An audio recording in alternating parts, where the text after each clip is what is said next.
Bonjour, alors maintenant, on en est rendu à la dernière partie du chapitre des probabilités. Alors, ce qui nous reste à voir, c'est vraiment le avec et sans remise et les événements indépendants et dépendants.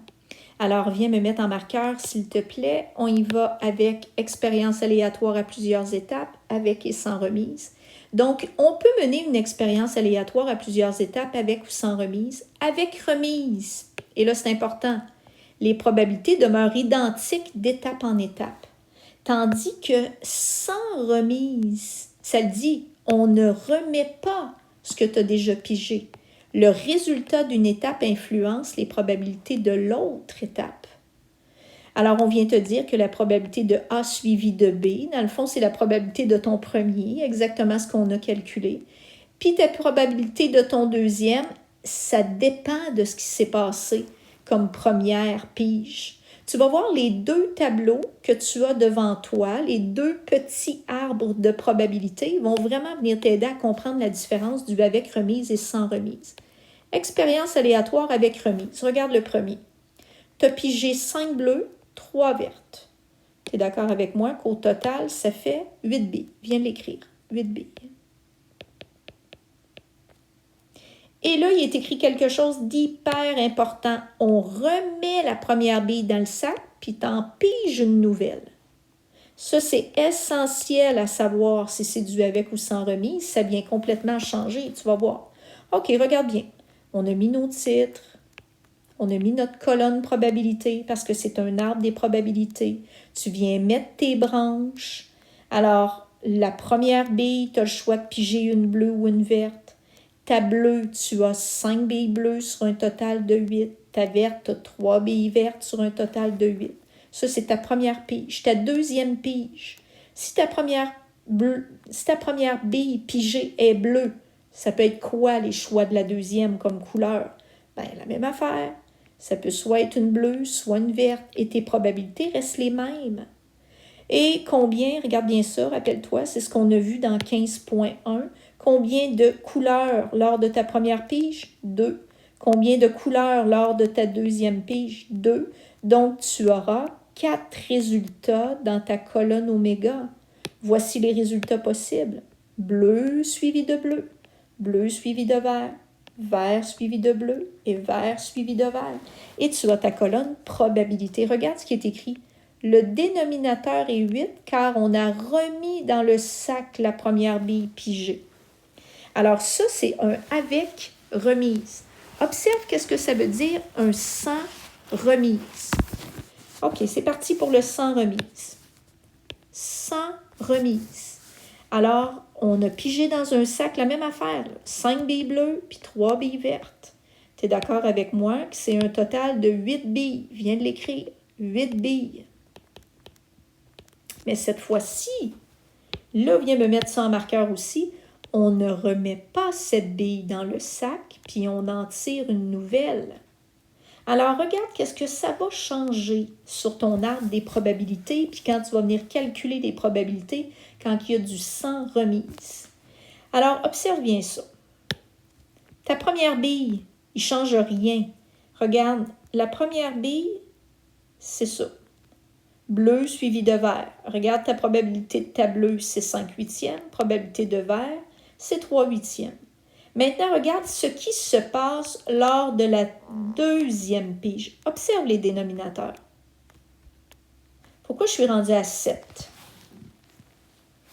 Parce que le dénominateur est 7, car on n'a pas remis dans le sac la première bille pigée.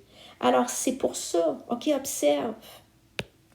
Ta première bille pigée, elle est bleue. Ta probabilité est 5/8. Imagine que ta bleue, tu ne remets pas dans le sac. Qu'est-ce qui se passe? Ben, tu n'en as plus 5 billes bleues. Tu en as 4. Puis tu n'as plus 8 billes. Il t'en reste seulement que 7. Alors voilà qu'est-ce qui se passe quand c'est du sans remise. OK, on recommence à 0. On recommence au début de notre arbre. La première bille pigée, elle est bleue. La probabilité est 5/8. La deuxième bille pigée, elle est verte. Alors, il en reste combien de vertes? Ben, il en reste 3. Ça n'a pas changé parce que c'était ta bleue que tu avais pigé en premier. Mais ton dénominateur est 7. Parce que ta bleue que tu as pigé en premier, tu ne la remets pas. Alors, c'est ça la différence avec une sans remise. Tes résultats ne changent pas, le regarde. Tu as encore 4 résultats. Mais c'est vraiment tes probabilités qui viennent changer. Parce que ta deuxième probabilité n'est pas comme la deuxième probabilité que tu avais eue lors du avec remise. Fait que ton sans remise, c'est ça qui est particulier. Tandis qu'avec remise, ben ça ne change rien, c'est comme d'habitude. Finalement, on est rendu à événements indépendants puis événements dépendants. 2 événements sont indépendants si la réalisation de l'un n'influence pas la probabilité de réalisation de l'autre. OK, regarde notre exemple. On lance une pièce de monnaie en premier, puis ensuite tu obtiens face au premier lancé, puis ensuite tu relances ta pièce de monnaie, puis tu obtiens pile. Est-ce que tu es d'accord que ce n'est pas parce que tu as obtenu face que ça va venir influencer la probabilité d'obtenir ton pile ensuite? Maintenant, regarde les dépendants. 2 événements sont dépendants si la réalisation de l'un influence la probabilité de réalisation de l'autre. Si l'on tire sans remise 2 cartes dans un jeu de cartes, la réalisation de l'événement à obtenir un as au premier tirage influence la probabilité de réalisation d'obtenir un roi au deuxième tirage. C'est sûr, imagine, tu te comptes quelle est la probabilité d'obtenir un as. Tu as 4 chances sur 52. Parce qu'un jeu de cartes est composé de 52 cartes. Tu as 2 couleurs. Tu as des rouges et tu as des noirs. Tu as 13 cœurs, 13 carreaux, ça c'est rouge. Tu as 13 piques et 13 trèfles, ça c'est noir. Quelle est la probabilité d'obtenir un as? J'ai 4 chances, parce que j'ai 4 as dans un jeu de cartes sur 52 cartes.